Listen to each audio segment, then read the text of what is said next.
तो दोस्तों इस वीडियो के अंदर हम दो इलेक्ट्रिक कार्गो ऑटो रिक्शा का कंपैरिजन करने वाले हैं जिनके अंदर सबसे ज्यादा पेलोड कैपेसिटी ऑफर किया जा रही है as compare to other electric cargo auto rickshaw. तो इस कंपैरिजन में पहली इलेक्ट्रिक ऑटो रिक्शा आती है दंडेरा की तरफ से अटुआ और दूसरी इलेक्ट्रिक ऑटो रिक्शा आती है एलर की तरफ से हाईलोड। तो इन दोनों के बीच में परफॉर्मेंस कंपैरिजन करने वाले हैं, लेकिन उससे पहले शाबुल्स में आपका बहुत बहुत स्वागत है। अगर चैनल में पहली बार आए तो चैनल को जरूर सब्सक्राइब कर लेना, वीडियो पसंद आती है तो लाइक शेयर करना मत भूलिए, और इसके अलावा इलेक्ट्रिक ऑटो रिक्शा के बारे में कुछ पूछना चाहते हैं तो नीचे कमेंट करना भी मत भूलिए। तो चलिए शुरू करते हैं दोनों के बीच में कंपैरिजन। तो दोस्तों ये दोनों इलेक्ट्रिक ऑटो रिक्शा का कंपैरिजन करने के कुछ रीजंस आपको देना चाहूंगा। पहला रीजन और सबसे बड़ा रीजन, ये दोनों इलेक्ट्रिक ऑटो रिक्शा के अंदर थ्री व्हीलर सेगमेंट के अंदर ही सबसे ज्यादा पेलोड कैपेसिटी ऑफर कर रहे हैं। दूसरा रीजन, ये दोनों कंपनी एक नए स्टार्टअप्स हैं और दोनों के पास ये पहला मॉडल है जो मार्केट के अंदर अवेलेबल है और कंपनी की तरफ से पहली बार लॉन्च किया गया है। और तीसरा रीजन, ये दोनों इलेक्ट्रिक ऑटो रिक्शा के कंपनी ये ऑटो रिक्शा के ऊपर एकदम स्क्रैच से काम किया है, यानी नई बॉडी, नई चेसी, नई बैटरी, नई मोटर, सब कुछ स्क्रैच से काम किया हुआ है। तो इन्हीं रीजन की वजह से इन दोनों इलेक्ट्रिक ऑटो रिक्शा का कंपैरिजन करने वाला हूं इस वीडियो के अंदर, और देखेंगे दोनों के बीच में परफॉर्मेंस में क्या डिफरेंस देखने को मिलता है। तो दोस्तों ये दोनों electric auto rickshaw L5 category के अंदर लॉन्च हुई है। तो इसके अंदर टॉप स्पीड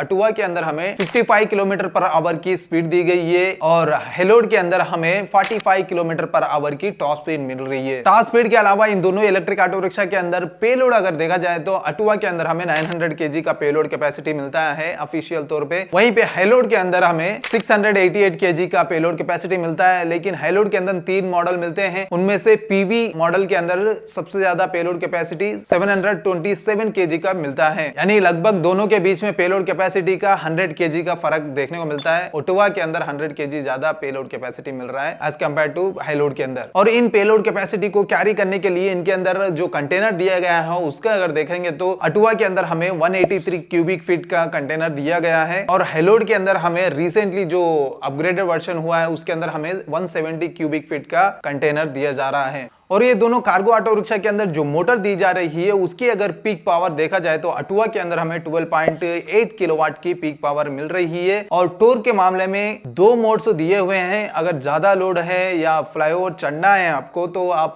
मोड सेलेक्ट करके आप टोर को बढ़ा सकते हैं, लेकिन स्पीड आपको कम मिलने वाली है। लेकिन वहीं पे अगर नॉर्मल रोडों पे जाना है तो दूसरा मोड सेलेक्ट कर सकते हैं जिसके अंदर आपको टोर्क कम मिलेगा लेकिन स्पीड ज्यादा देखने को मिलेगी। लेकिन एग्जैक्टली किस गियर से कितना टोर्क मिलने वाला है वो कंपनी की तरफ से रिवील नहीं किया है। अगर हम हाईलोड के अंदर देखा जाए तो 10.96 किलोवाट की पीक पावर मिलती है और टोर्क के मामले में 88.55 Nm का टोर्क हमें हाईलोड के अंदर दिया जा रहा है। और यहाँ पे अगर ग्रेडेबिलिटी देखा जाए तो हमें सबसे ज्यादा ग्रेडेबिलिटी यहाँ पे ऑटोवा के अंदर मिल रही है। 17 डिग्री का ग्रेडेबिलिटी बताया है कंपनी की तरफ से, जो कि सबसे ज्यादा हाई है। इसके अंदर इतना पेलोड कैपेसिटी है फिर भी इतना ज्यादा ग्रेडेबिलिटी मिल रही है, तो बहुत ही ज्यादा है ये ग्रेडेबिलिटी। और अगर हम हाईलोड के अंदर देखा जाए तो हमें 11.86 डिग्री का ग्रेडेबिलिटी हाईलोड के अंदर देखा जाता है, जो कि कॉमनली हर एक इलेक्ट्रिक कार्गो ऑटो रिक्शा के अंदर, हर एक थ्री व्हीलर्स के अंदर मिलता है, 11 और 12 के बीच में मिलता है। तो उसी तरह का ग्रेडेबिलिटी यहाँ पे हाईलोड के अंदर दिया गया है। और ये दोनों के अंदर सबसे डिमांड वाली बात रेंज अगर देखा जाए तो अटुआ के अंदर हमें दो चॉइस मिलते हैं। पहला 165 किलोमीटर का रेंज मिलता है सिंगल चार्ज पे और दूसरा 300 किलोमीटर का रेंज मिलता है सिंगल चार्ज पे। तो इन दोनों के अंदर अलग अलग बैटरी ऑप्शन दिए हैं। अगर आपको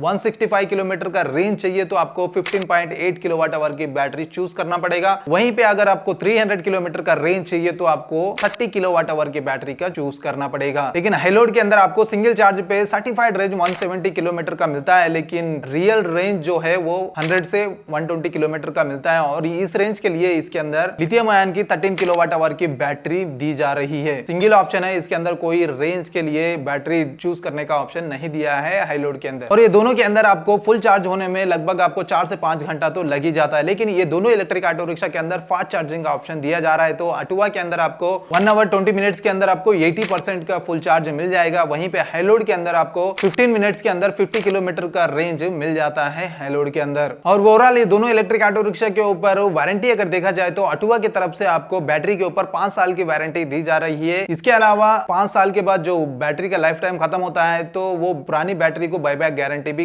दे रहे हैं, यानी 5 साल के बाद आपकी बैटरी का लाइफ हो जाएगा तो इन्हीं को बेच के जो अमाउंट आता है उसके अंदर और अमाउंट डाल के आप नई बैटरी भी ले सकते हैं इन्हीं से। और हाइलोड के अंदर आपको 3 साल की स्टैंडर्ड वारंटी दी जा रही है। अगर हम ये दोनों इलेक्ट्रिक ऑटो रिक्शा का प्राइसिंग देखा जाए तो अटुआ के अंदर आपको 2 ऑप्शन मिल रहे हैं, तो आपको यहाँ पे प्राइस भी डिफरेंस देखने को मिलेगा। 3.5 लाख से शुरू होकर 5.5 लाख तक जाती है। वहीं पे हाइलोड के अंदर आपको 3.78 लाख से लेकर 4.03 लाख तक जाती है। ये दोनों भी एक शोरूम प्राइस है, ऑन रोड प्राइस अलग ही होगा। और आप अलग अलग स्टेट के अंदर से लेंगे तो वहां पे भी स्टेट के हिसाब से ये सब्सिडी के ऊपर डिपेंड होता है, प्राइस नीचे ऊपर हो जाता है, तो वो बात ध्यान में रख लेना। तो दोस्तों ये थे ये दोनों इलेक्ट्रिक ऑटो रिक्शा का परफॉर्मेंस कंपैरिजन। इसके अलावा भी ये दोनों इलेक्ट्रिक ऑटो रिक्शा के अंदर काफी नए फीचर्स दिए गए हैं, जैसे कि हाइलोड के अंदर आपको बैटरी कूलिंग सिस्टम दिया हुआ है, वहीं पे आपको अटुआ के अंदर एंटी टिल्ट टेक्नोलॉजी दी दिए हैं। ऐसे काफी सारे नए फीचर्स इन दोनों इलेक्ट्रिक ऑटो रिक्शा के अंदर कंपनी प्रोवाइड कर रही है। तो आप अगर पूरे फुल डिटेल्स के साथ देखना चाहते हैं तो जिनके ऊपर मैं सेपरेटली इंडिविजुअली वीडियो बना के रख चुका हूं, जिनके लिंक्स आपको आई कार्ड में या डिस्क्रिप्शन में मिल जाएंगे, तो आप